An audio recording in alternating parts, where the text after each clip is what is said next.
LPU ప్లేస్మెంట్ల రికార్డులు సృష్టిస్తోంది. Final year student 2.5 కోట్ల ప్యాకేజ్ పొందుతున్నారు. 1700 మందికి పైగా ఎల్పీయూ స్టూడెంట్స్ 10 లక్షల నుంచి 2.5 కోట్ల ప్యాకేజెస్ పొందారు. విద్యా విప్లవం ప్రారంభమైంది లవ్లీ ప్రొఫెషనల్ యూనివర్సిటీలో. ఏపీలో మరో 3 రోజుల పాటు వర్షాలు కురుస్తాయని విశాఖ వాతావరణ శాఖ అధికారి సుధావల్లి తెలిపారు. దక్షిణ కొంకణ్, గోవా ఆనుకుని ఈస్ట్ అరేబియా సముద్రంపై అల్పపీడనం ఏర్పడిందన్నారు. తెలంగాణ వరకు ద్రోణి వ్యాపించి ఉందన్నారు. దీని ప్రభావంతో కోస్తాలో ఉరుములతో కూడిన వర్షాలు పడే అవకాశం ఉందన్నారు.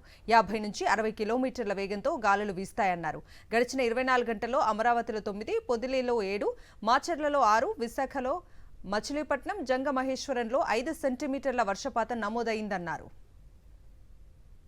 ఉన్న అరేబియా, ఈస్ట్ అరేబియా సముద్రం మీద ఒక లో ప్రెషర్ ఏరియా ఉంది. దాని నుండి ఏర్పడిన ద్రోణి తెలంగాణ వరకు వ్యాపించి ఉంది. వాటి ప్రభావంతో మనకి కోస్తాలో అక్కడక్కడ జల్లులు, ఉరుములతో కూడిన జల్లులు పడతాయి. 1-2 చోట్ల భారీ వర్షాలు కూడా పడే అవకాశం ఉంది. భారీ వర్షాలు పడే జిల్లాలు ఎన్టీఆర్, పల్నాడు, గుంటూరు, కృష్ణా. ఈ థండర్ స్టార్మ్ యాక్టివిటీ ఉరుములతో కూడిన జల్లులు పడేటప్పుడు 50 నుండి 60 కిలోమీటర్ల వేగంతో గాలులు వీసే అవకాశం ఉంది.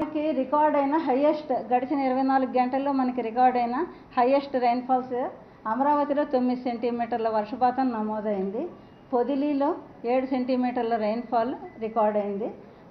మాచర్లలో 6 సెంటీమీటర్లు, విశాఖపట్నం, మచిలీపట్నం, జంగమహేశ్వరపురంలో 5 సెంటీమీటర్లు వర్షపాతం నమోదైంది.